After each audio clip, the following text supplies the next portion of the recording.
Hello, welcome back to Last Dart TV. Alex Mack here. This is part two of the Saudi Darts Masters, part of the World Series of Darts recap, breakdown. My neighbour came round and mid video. Anyway, we're covering the first round. It's only 16 players, so there's 8 matches in that round. We were talking about how Paul Lim is a complete legend of the game. I hope he keeps playing as long as he can. He can still throw. He makes a lot of noise on the electronic. Blanked. What are they called? It's not Phoenix. I used to play Phoenix. Darts Live.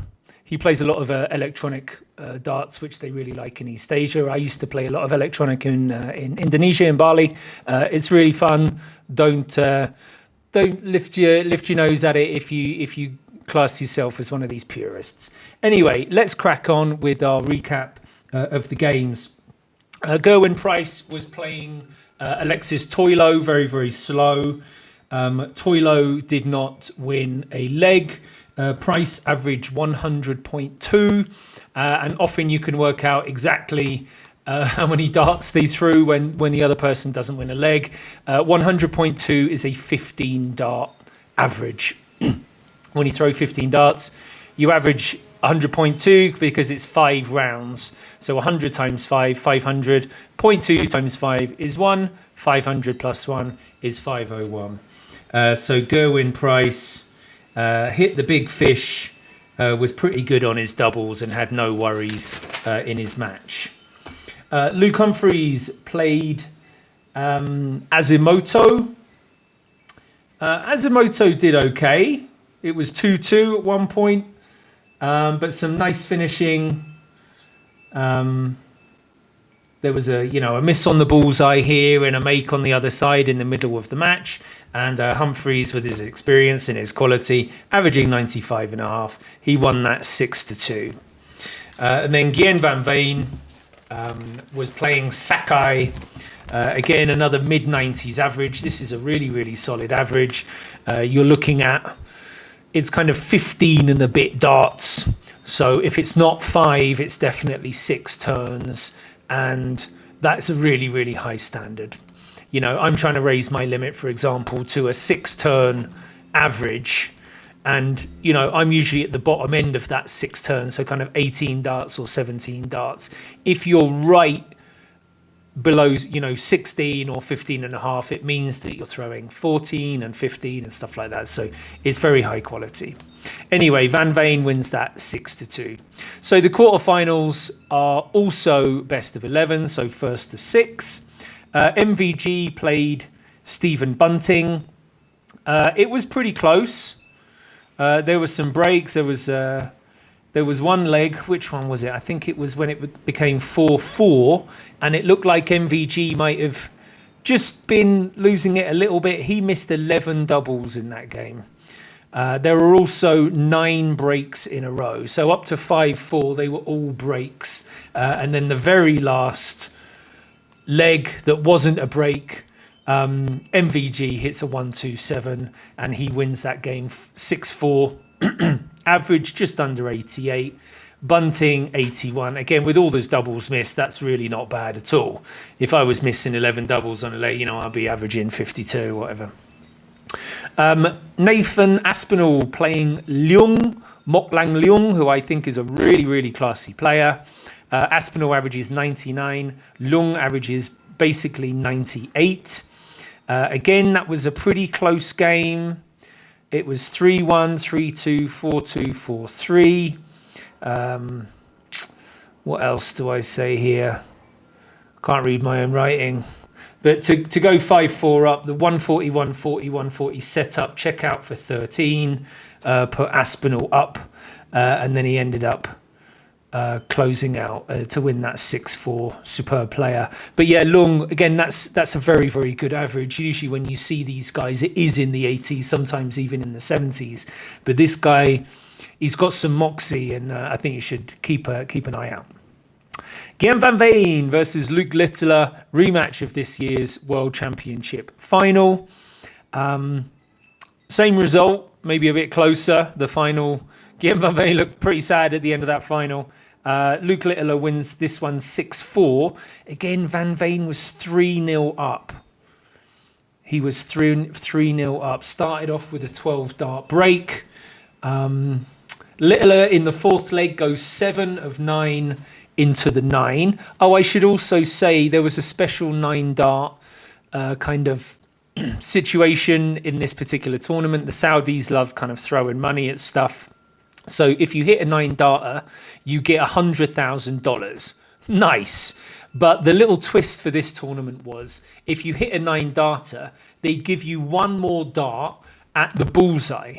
And if you were able to hit the bullseye with that 10th dart, it would double your money to 200,000. So if a 9 darter isn't exciting, which it obviously is, I mean, that's really, really cool. And the players are so good, you would semi expect them to hit them. So that's a very solid chunk of change.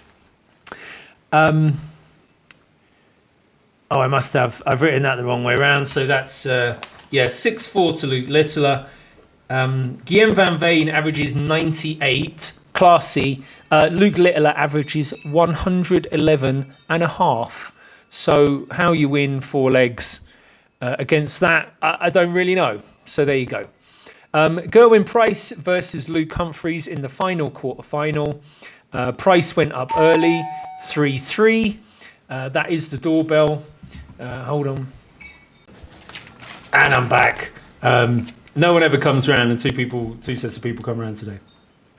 Gerwyn Price went up 3-0. It came back to 3-3 after Humphreys got going for a bit. He missed in the 7th leg. That was 4-3. Got back to 4-4. And then it was 5-5. I really can't read my own writing. But then gets through in the final leg, 6-5. 93-91. I mean, it's crazy you don't even call that spectacular nowadays, but that's obviously really, really good.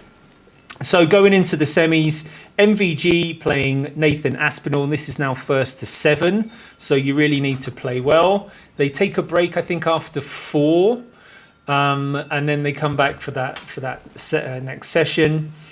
It was 1-1, 2-2. There was some holds, loads of holds, and then loads of breaks. MVG had a beautiful 1-2-8, 54-54 double 10 for 1-2-8.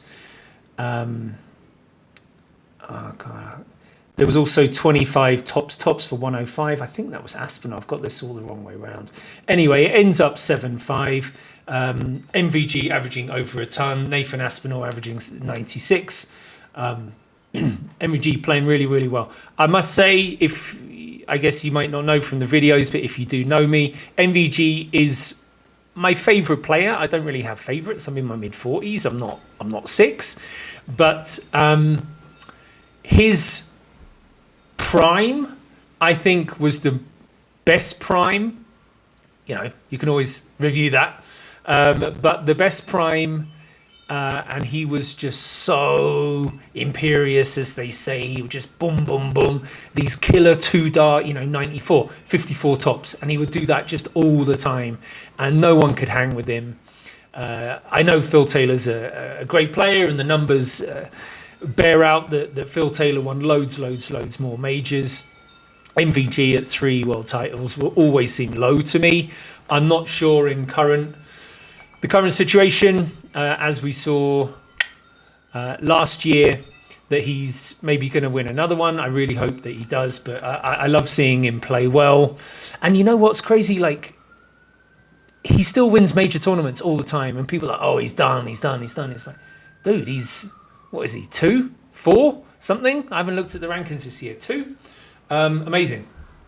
Luke Littler played Gerwyn Price and won 7-5. Price averaging over 101 in a loss. He was up. So after 6 legs, I think they had 6 legs for the semi, not 4 until the break. He was averaging 111 after 6 legs and was 4-2 up. So even averaging 111, it wasn't 6-0, it was 4-2.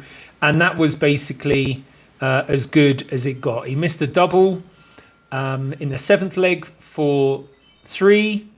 It was a bang bang treble 20 double tops for 4-4. There were some misses in the 9th leg by both players. Luke Littler eventually hits a clutch double 5. That's 5-4, 6-4. Luke Littler misses one, I think it was double 14 from 1-2-1, 60, 33, misses the 28. Price hits back for 6-5, and then it got closed out 7-5. So that was the same scoreline in both semis. The final now 1st to 8, best of 15.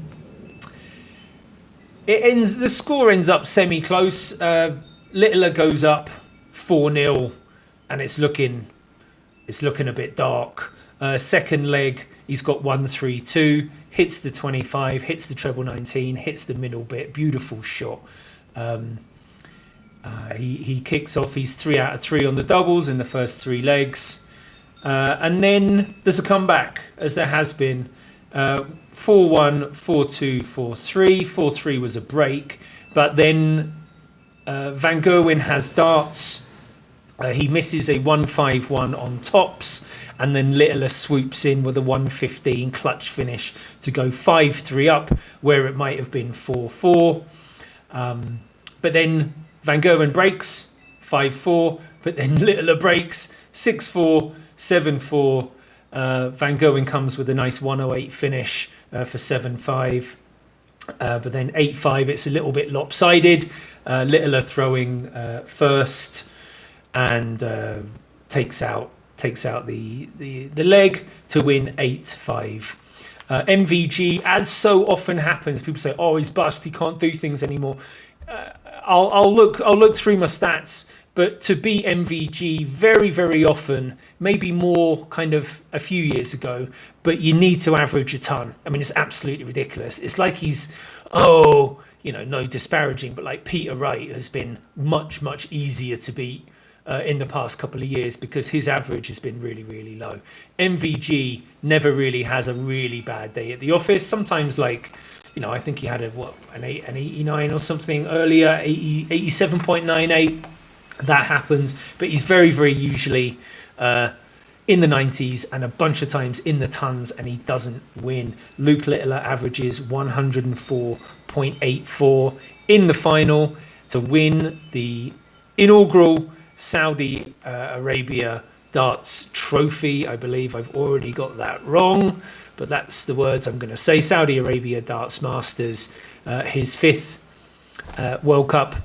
World Series of Darts victory, and just amazing. I mean, I've got a few little notes I've written down. Happy birthday, Luke Littler. He is 19 today. He's also, I guess I didn't realise, I'm from the UK. I never pay attention to UK affairs. He's an MBE. He's a member of the British Empire, so that's a very important title that's been bestowed on him. Amazing at such a young age. The crowd. This was the first tournament in Saudi. I've not been to Saudi. I have lived in Dubai for a little bit. I kind of understand the Middle East style a little bit. The crowd was, darts fans, but it seemed very, very quiet. And I think it was a bit of a strange place to play. The stage was quite deep. So there wasn't anyone sort of very close to the stage, so I think you immediately lose a little bit of atmosphere there, and it's a little bit harder to get into it, so it seemed a little bit quiet, a little bit sterile. I'm hoping maybe they take a little bit of feedback and they get the crowd bigger, more vociferous and closer to the stage. I did also notice Luke Humphries seems to just not be so happy. It wasn't long ago he was a defending world champion. I thought he got a bit of a tough go around on his kind of parade year because Luke Littler had steamed in from not exactly nowhere, but fairly nowhere. And just everyone was talking about him the whole time. And, a world champion is supposed to enjoy that year. They go to a tournament. Oh, the world champion's here, boom, boom, boom. And I felt like a lot of the stories were about Luke Littler, however justified that is. He's done great things for the game. I'm talking about Littler. But I felt it was a little bit rough on Humphreys to have that special time slightly taken away by another player. Not that it was Littler's fault at all. But yeah, he's playing a little bit joylessly. I don't think he's playing as well. He used to be automatic on the heavy scoring and the doubles. But yeah, not quite now. So in terms of the World Series of Darts, MVG has now won one and made a final. So he's roared ahead on 20. So he's almost definitely going to be in the finals. But we're 2 events out of 6 down, and then that final 7th one will be in Amsterdam in September. So the next World Series event is in June, I believe, in Denmark. So looking forward to that. All right, thanks for watching. I went on longer than I wanted to. Sorry about that. Thanks for tuning in to Last Dart TV. Like and subscribe and share to your friends. I'd appreciate the help. Okay, signing off. See you later. Bye-bye.